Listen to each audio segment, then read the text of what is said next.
10 মিনিটের আবেগে মাগো 5 মিনিটের মন, কে তুমি মা দেখতে দিলা না এই পৃথিবীর মন। জোর করে আসিনি তোর শরীরে আমি, পৃথিবীতে নাকি সন্তান হয় মায়ের কাছে দামি। তবে কেন সুখের ভুলে আমায় পেটে নিলা, সুখের শেষে কেটে ছিঁড়ে আমায় ফেলে দিলা। একদিন তুমি আমার কাছে আসবে ঠিকই মাগো, কি বলবে আল্লাহর কাছে জমা করে রাখো। আমি তো বেঁচে গেছি, আমি তো বেঁচে গেছি, বেঁচে গেল মান, নইলে লোকে বলতো মরে অবৈধ সন্তান। একটু অবৈধ সুখ পেতে মা, একটু অবৈধ সুখ পেতে মা আমায় পেটে নিলে, কলঙ্কের ভয়ে তুমি আমায় ছুঁড়ে ফেলে দিলে। তোমার মাও করতো যদি তোমার সাথে এমন, বুঝতে মাগো সেদিন তুমি মৃত্যুর যন্ত্রণা কেমন। বাচ্চা নষ্ট হচ্ছে, না না না না মা বোন, তুমি আগে জাহিলিয়াতের দিকে তাকাও, তোমার অবস্থা কেমন ছিল। তোমাকে মর্যাদা দেওয়া হতো না, তোমাকে রাস্তায় ধর্ষণ করা হতো, তোমার বাঁচার কোনো অধিকার ছিল না। স্বয়ং রাসূলুল্লাহ এই আপনার বিশ্ব নবী তোমাদের স্বাধীনতা ফিরিয়ে দিয়েছেন। তোমরাও স্বাধীনভাবে চলবে, তোমরাও সংসার করবে, তোমরাও প্রয়োজনে বাজারে যাবে, দরকার থাকলে তুমি যাবে। কিন্তু আজকালকার বেশি তো নয়, এমন ভাবে যাচ্ছে পুরুষরা হিজড়ার মতন বাড়িতে বসে থাকছে। স্ত্রী বলছে তোমার বাজার করা হয় না, কাপড় কিনতে ঢং নেই, কিছু নেই, নিয়ে চলে আসছে পাতলা পাতলা কাপড়, তুমি বসো বাড়িতে। এখন তুমি হিজড়া হও। এখন আমি যাব মার্কেটে, ওরা মার্কেটে যাচ্ছে, মার্কেটে গিয়ে ওরা কি করছে, ওই যে একই কাণ্ড, মার্কেটে গিয়ে তারা বাজার করছে, বাজার করে তারা একবার নিজের মন মতন কাপড় লেগেছে, একখান নিয়ে এসছি। স্বামীর কাপড় নেওয়াদের পছন্দ হয় না, পছন্দ নাই যে স্বামী নিতে পারে না। যদি কোনোদিন নিয়ে আসে তো ওর কত যে চোপা খারাপ, ফুটুম করে হবে সফিকের বাপ ফের কেমন ভালো ভালো নিয়ে আসছে, তোমার চোখে সুঝে না, মানে ও মুখেরটা ভালো নিয়ে আসছে, ওটা কইছে ওকে।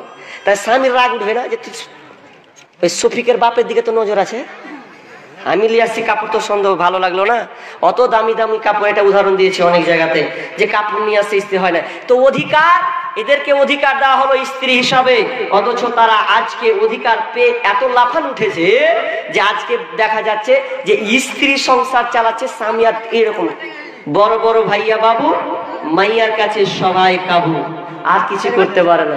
যতই নেতা হোক স্ত্রীর কাছে সবাই। আমাকে বলছেন আমাকেও এরকম থাকতে হয়, আদা পারবে না, কি করবো। একজন দার্শনিক বলছে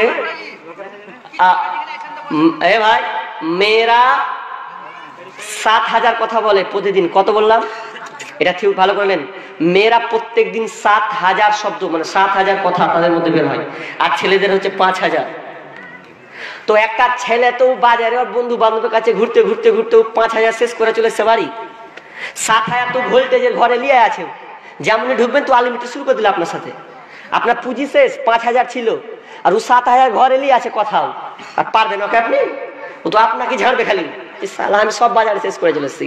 এটা আমার কথা নয়, একটা দার্শনিক মানে দর্শন বললাম আপনাকে, যে মেয়ের কাছে 7,000 কথা থাকে আর ছেলের কাছে 5,000। তো 5,000 বাজারে মার্কেটে শেষ করে দেয়, এবার লোড দিলে এবার বাড়ির কাছে 7,000 শুনতে, এবার কি করার, কিচ্ছু করার নাই ভাই। তো মা বোন, তোমাদেরকে অধিকার দেওয়া হয়েছে, খবরদার খবরদার অধিকারের বাইরে তোমরা যাবে না। অথচ তসলিমা নাসরিন বলছে নারীদেরকে ঘরে ঢুকিয়ে রেখেছে, এটা ইসলাম ভুল করেছে। না না না না না, মা বোন ভুল করে নাই, বরং তোমাকে পর্দায় রেখেছে, তোমার মর্যাদা আরো বাড়িয়েছে, তোমার অধিকার আরো বাড়িয়েছে। হাদিস আছে না, আল মারাতু আওরাতু, মেয়ে হচ্ছে ঢেকে রাখার বস্তু, ওদেরকে ঢেকে রাখতে হবে। আর দামি জিনিস ঢাকতে হয়, দামি জিনিস ঢাকতে হয়। আচ্ছা বলেন তো, সোনা জিনিস ওপেন থাকে না ঢাকা থাকে? ঢাকা রাখে না, লাল দিয়ে দিয়ে ঢেকে রাখে। আর লোহা কোনোদিন ঢাকে? লোহা যদি মনে করেন যে আমি লোহা দেখিনি, ওর কানটা ধরে আপনার রেলের কাছে নিয়ে জানতে পারে তুই চুস জিভা দিয়া চাট, কেউ তো কিছু বলবে না, ফিরি ফিরি চাটতে পারবে, অসুবিধা নেই। কিন্তু সোনাতে হাত দেওয়া তো সহজ নয়। ও সোনাতে হাত দিলে লেনদেন করবি তো কোনো ফুটেন থেকে দিবে না। কত দামি জিনিস, নারী সোনার চাইতেও দামি। ওই জন্য বিষ্ণু বলছেন আল মারআতু আওরাতুন ফাইদা খরাজাত ইস্তাসরাফাহা শাইতান ফাইদা খরাজাত, যখন কোন মেয়ে বাড়ি থেকে সাজগোজ করে যদি বের হয় তো শয়তান পুরুষের চোখটাকে এমন দৃষ্টি করবে, নারীর দিকে আকৃষ্ট করে তুলবে। এই জন্য নারী হচ্ছে ঢেকে রাখার বস্তু। মা বোন খবরদার, তুমি রাস্তায় বেহায়া পরে বের হবে না। পর্দা কত দামি জিনিস, আপনাকে আমি যুক্তি দেখাই। একটি বই পড়ছিলাম, পর্দা আছে, এখানে একটা যুক্তি দিয়েছেন, আমাকে এত ভালো লেগেছে আপনাকে বলে। পর্দা কত দামি জিনিস, কত দামি জিনিস, কত দামি জিনিস। মনে করেন আপনার স্ত্রী বাড়িতে আছে, আপনার স্ত্রী সকলকে ভাত খাওয়াবে, আপনি আছেন, আপনার স্বামী আছে, ভালো বলছেন, স্বামী আছে, শ্বশুর আছে, আব্বা আছে, শালা আছে, আর আমি আছি। কজন হলো? স্বামী একজন, শ্বশুর দুইজন, আব্বা তিনজন, তারপরে আপনার শালা কজন হলো? চারজন। আর বন্ধুও খেতে বসেছে, ধরলেন কজন হলো? পাঁচজন। পাঁচজন মিলে খেতে বসেছে, খাওয়া যেমন হয়ে গেল, আপ্যায়ন করা হচ্ছে। তার মানে আপনার স্ত্রী পরিবেশন করাচ্ছেন খাবার, এবার আপনি খেতে বলেছেন, সবাই খেতে বসেছেন, আপনার স্ত্রী ভাত দিচ্ছে, আপনি আপনার স্ত্রীকে দেখছেন স্ত্রী হিসাবে, আপনি আপনার স্ত্রীকে দেখছেন, আপনার শ্বশুর আপনি হিসাবে দেখছে, আপনার শালা বোন হিসাবে দেখছে, আমার আব্বা বৌমা হিসাবে দেখছে।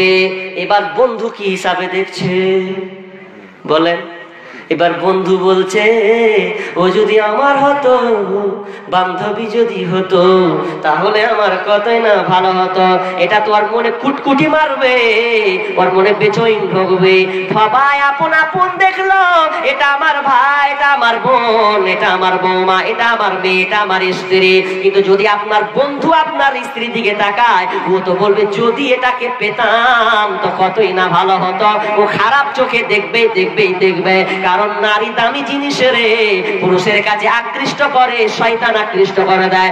অতএব মা বোন, তোমরা পর্দায় থাকবে। পর্দায় আছে ঘোড়ার ডিম, পর্দায় নেই। বাজার গরম, সাবধানে থাকিও নারী পর্দার আড়ালে, সাবধানে থাকিও নারী পর্দার আড়ালে। হাদিসে হারাম লিখে অন্য দেখিলে, সাবধানে থাকিও নারী পর্দার আড়ালে, সাবধানে থাকিও নারী পর্দার আড়ালে। গাড়িটা বাদ দিলাম, তবে শেষে একটা গুরুত্বপূর্ণ কথা বলি, সেটা হচ্ছে খবরদার, স্ত্রী অধিকার প্রত্যেক পুরুষকে দিতে হবে। ওদেরকে খবরদার মারবেন না, ওদেরকে প্রহার করবেন না। যদি স্ত্রীরা অন্যায় করে, ওটাকে আপনাকে, ওটা ভ্যান মার্কা টাল মার্কা স্ত্রী আপনাকে দিয়েছে, ওটা আপনাকে সোজা টাল মেরে মেরে চালিয়ে নিতে হবে। শোনো হে পুরুষ জাতি, কোরআনে ফরমান, তোমাদের স্ত্রী যদি হয় না ফরমান, প্রথমত বুঝাও তারে নানা প্রকার, না বুঝিলে দেব বিছানা থেকে দাও দেহ জুদা করে। এই দুই প্রকারে যদি ঠিক নাহি হয়, আদরের মার তবে কিছু মারা যায়, অযথা মারিলে মার আল্লাহ নারাজ হবে। হিসাবের কোটে হিসাব কষিবে। মিয়া বিবি মিলে জুলে চালাবে সংসার, নইলে তোমাদের ইহ পরকাল হবে ছারখার। তাহলে স্ত্রীদেরকে ভালোবাসতে শিখতে হবে। কিন্তু বন্ধুরে, স্ত্রী অধিকার আমরা দিই না জাহিলিয়াতের মতন। বিষ্ণু বলছেন ওয়াতুন নিসা সাদকাতুহিন্না নিহলা, তোমরা যখন বিবাহ করবে মোহর খুশি মনে দেবে, খুশি মনে মোহর দেন। বাপরে, বিয়ে পড়িয়েছি অনেক, আর পড়াই না, মসজিদ ছেড়ে দিয়েছি, বিয়ে পড়াই না। ও সালা 10,000 টাকা লিখবে, তুই কইছে 500 টাকা দিনু আর 9,500 টাকা বাকি, মাথা মোটা। অথচ ও গাড়ি বিয়ে করতে নিয়ে এসেছে 6-8খান করে গাড়ি, একবারে সাজিয়ে মনে হচ্ছে মুখ্যমন্ত্রীর বেটা এলো রে। ও মাসে 10,000 ইনকাম, তো 4-6খান করে গাড়ি কি সাজিয়ে রেখেছে, কি টুপি আর কি রুমাল। জীবনে বেটা পাঞ্জাবি একবার পরবে, আর পরবে না। ও 5,000 টাকা পাঞ্জাবি লেগেছে, একদিনই পরবে, লস টাকাটি খাম খা। তবু এখন করছে আনন্দ নিয়ে এলেছি, কি চলছে। আর যৌতুক মেরে বেটির বাপের লাথ ছেলেছিল। আপনার দিকে যৌতুক আছে? ভাই আছে। মনে রাখবেন, যারা যৌতুক নিয়েছেন কুকুরের পায়খানা চাইতে খারাপ নোংরা জিনিস খাচ্ছেন। এই ডাকাতের বাচ্চা ডাকাত, ওর বাপও ডাকাত, ও ডাকাত। যৌতুক কেন আপনি নেবেন? যদি নিয়েছেন তওবা করে ফেরত দিয়ে আসেন, ছেড়ে আসেন। আজকালকার মেয়ের বাপের কাছে গলা টিপে নিয়ে নিছে। বিয়ে মানে 15 টাকা, বিয়ে মানে 15 টাকা দিতে হবে ভাই, নইলে ছেলে পাওয়া দায়। এ কোন জামানা সামনে এলো ভাই, এ কোন জামানা সামনে এলো ভাই। বিয়ে মানে 15 টাকা, বিয়ে মানে 15 টাকা দিতে হবে ভাই, নইলে ছেলে পাওয়া দায়। এ কোন জামানা সামনে এলো ভাই। তাই হাতের কানের গলার মালা এটাই তো দিতে হবে, নইলে মেয়ে কেমন করে শ্বশুর বাড়িতে যাবে। তাই আন্টি ঘড়ি আর মোটর সাইকেল জামাই বাবুর চাই, তাই আন্টি ঘড়ি আর মোটর সাইকেল জামাই বাবুর চাই। এতে কিছু মনে করো না ভাই, তার সাথে আবার খাট পালং আর গদি তোষক চাই। বিয়ে মানে 15 টাকা, বিয়ে মানে 15 টাকা দিতে হবে ভাই, নইলে ছেলে পাওয়া দায়। এ কোন জামানা সামনে এলো ভাই। কথা শেষে বাপু বসে চিন্তা করে মনে, হায় আল্লাহ এ কি বিপদ পার হব কেমনে। কথা শেষে বাপু বসে চিন্তা করে মনে, হায় আল্লাহ এ কি বিপদ পার হব কেমনে। ক্ষণিক দূর থেকে বিবি স্বামীর মুখ পানে তাকায়, ক্ষণিক দূর থেকে বিবি স্বামীর মুখ পানে তাকায়। নয়নে অশ্রু ঝরে যায়, বলে আল্লাহ গো তুমি দাও বলে উপায়, বলে আল্লাহ গো তুমি দাও বলে উপায়। বিবি বলে শুনো স্বামী যা আছে কপালে, ভিটে মাটি দাও না বেচে বেটির বিয়ের তরে। এমন ছেলে হয়তো আর পাওয়া যাবে না, এমন বেঈমান কুলাঙ্গার ছেলে হয়তো আর পাওয়া যাবে না। বেটির বিয়ে হবে না, এ বিয়েতে তুমি নারাজ হয়ো না।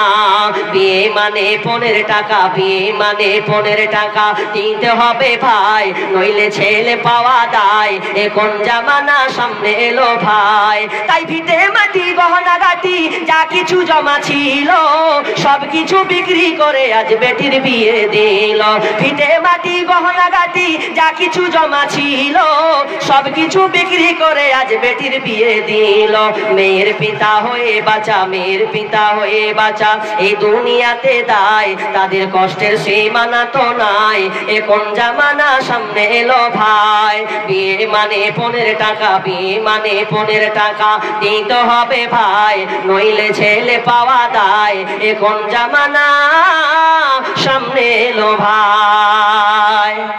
তওবা করেন, যৌতুক পণ প্রথা দূর করার চেষ্টা করুন। মেয়েদেরকে ইসলাম অধিকার দিয়েছে, কিন্তু আমরা অধিকার আমরা নিজেরাই নষ্ট করেছি। সে পণ দিয়ে হোক, তাদের বাপ প্রাপ্ত আপনার কিনা বয়স্ক হাজি হয়ে গেছে, তাহাজ্জুদের সালাত পড়ছে, এরপরে মেয়েদেরকে জমি জায়গা লিখে দেয় না। অথচ কোরআন বলছে ছেলে 2 ভাগ পাবে, মেয়ে 1 ভাগ পাবে। আপনারা 1 ভাগ ঘোড়ার ডিমও দেন, দেন সান্ত্বনা পুরস্কার, যা বেটি সান্ত্বনা নিয়ে চলে যা। বিচারের মাঠে সান্ত্বনা তোমার বের করে ছাড়ো, তুমি নিজেকে দুনিয়ার তাহাজ্জুদ গুলি দেখাও না। মেয়ের অধিকার ফিরিয়ে দেন। ইসলাম নারীকে যত অধিকার দিয়েছে, আর কোন ধর্ম, কোন মত, কোন রাজনীতিবিদ কেউ এসে এরকম অধিকার দিতে পারবে না যত ইসলাম একটা একটা করে মেয়েদেরকে অধিকার দিয়েছেন। আমি আর লম্বা করছি না, এখান থেকে আলোচনা শেষ করছি। ওয়া মা আলাইনা ইল্লাল বালাগ। আসসালামু আলাইকুম ওয়া রাহমাতুল্লাহ।